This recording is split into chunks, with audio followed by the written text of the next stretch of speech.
الصبح بدا من طلعته.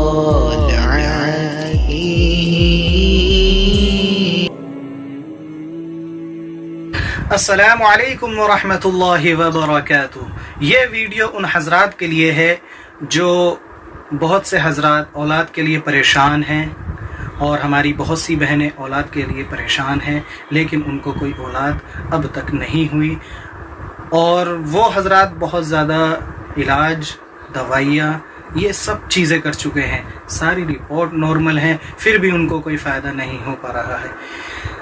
تو میں آپ حضرات کو ایک ایسا وظیفہ بتانے جا رہا ہوں جس وظیفے کے کرنے سے انشاءاللہ العزیز آپ کو فائدہ ہوگا. وظیفہ یہ ہے، فجر یا عشاء کی نماز کے بعد ہسبینڈ وائف دونوں سورہ مریم کی تلاوت کریں. سورہ مریم 16ویں پارے میں ہے، سورہ کہف کے بعد. یہ وظیفہ آپ جب تک جاری رکھیں جب تک اللہ تبارک و تعالی آپ کی گود کو نہیں بھر دیتے ہیں. وظیفہ ایک بار پھر سے سن لیجئے.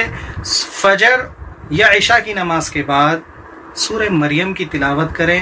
سورہ مریم 16ویں پارے میں ہے، سورہ کہف کے بعد ہے. اس کی روزانہ آپ تلاوت کریں، اور خاص طور سے سورہ مریم کے بعد اللہ تبارک و تعالی سے رو رو کر دعا کریں.